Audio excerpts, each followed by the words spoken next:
So I was supposed to finish the Reapers MC series a while ago because the last book came out, I wouldn't say like 2 months ago, but I realized that I just did not want to finish it. So I still wanted to put out the first 2 books that I read out. I might finish it later on this year or next year. I'm just not into MC romances like that right now, especially like that series because it's the reverse harem series. But I did want to get these 2 out because I literally read them and I enjoyed them. But because of like the long wait I had for the last book, I was just like, I'm good on the series for a minute. So here is what I do have from reading. And you'll notice there's a different setup because I filmed this when I was still living in my college apartment. So here is my review for MC Reapers, or Reapers MC, whichever one it is. Welcome back to my book channel. My name is Lauren. I hope you all are having a wonderful day. Today, I'm going to be talking about a dark reverse harem romance. I'm going to put this into I'm going to put this into 2 different days, but it's going to be in the same video because book 3 is already out, but book 4 comes out next month, or this month when I put this out, April 30th. So, I'm going to be talking about Reapers of Havoc MC. This is book 1 and this is book 2. I'm going to read books 3 and 4 when they come out. I think there's 5, but 2.5 is book 3 and 4 and 5 is book 3 and 4, if you get what I mean.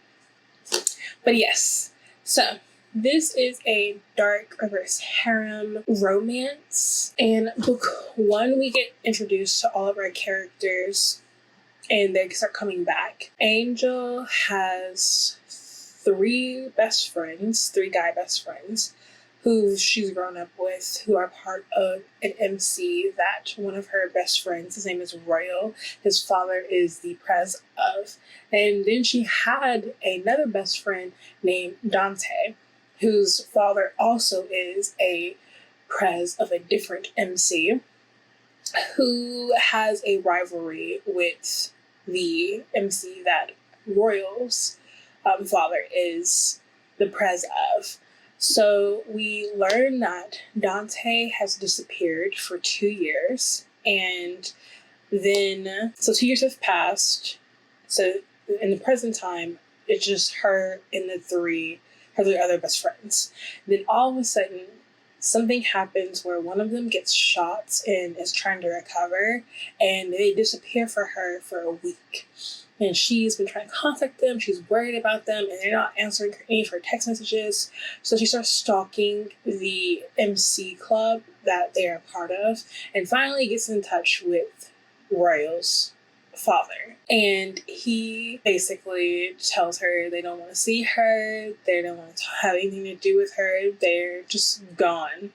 And there's nothing she can do. She looks for them because her other girl best friends, her brother is a part of the gang of the 3 best friends, and he's been missing. So those 2 decide to try to look for them for the next 3 months and realize that they can't find them. So they kind of just like give up and try to live as well as they can for however long it is. They just go out, party, lots of drinking, lots of just very promiscuous activity because they're just wanting to be free and be numb of the feeling of abandonment. 3 months have passed and they go to a party on the other side of town, which is part of Dante's father's MC territory. They're just having fun, and then all of a sudden there's a guy who's dancing with her and she's like, feeling it.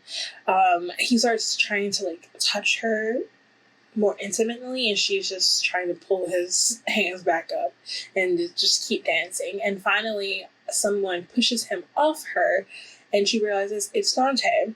He comes back and he seems like he's just coming back to a normal place of like, we're still friends. She's just like, no, I don't talk to Ghost. Ghost don't talk to me. They have an argument about like why he left, because he hasn't told her exactly why he left. He just said that he left because he had to for her own protection. They end up having a one night of passion, and he explains why, and she's just like, that's so weak that you let you're a grown man, you let another grown man tell you that you can't see me for 2 years and you were gone for those 2 years. That's weak. I don't want to have anything to do with you. Like, our relationship is just tarnished. And she walks out the house. He's trying to fight for it. She goes home, and who happens to be in her room when she wakes up by licking her? Dante's father, Gabriel. They have a weird interaction where she's not receptive of the things he's doing to her, but then like really likes it, and she starts to have this attraction towards Dante's father. And then he drops a bomb on her that he wants her to be the messenger to tell her 3 boyfriends, everyone thinks that they're boyfriends, her 3 boyfriends who are back in town, that he's going to kill them. And so this is when she first realized that they're back in town. She didn't know that. And they show up and act like nothing ever happened. Like, they just thought they were just going to come back and have their best friend, the person they love, back and be happy ever after. And that's not what happens. A lot of things happen in this. There is like betrayal because of Gabriel, Dante. There is a twist. There's mini twists. This story is like super crazy. I literally only I only finished it because of what happens. I just wanted to know what happened.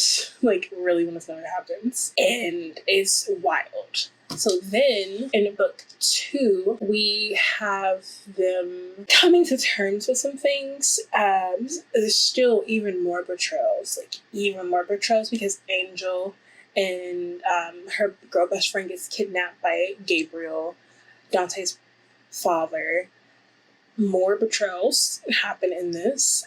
Things get brought to light.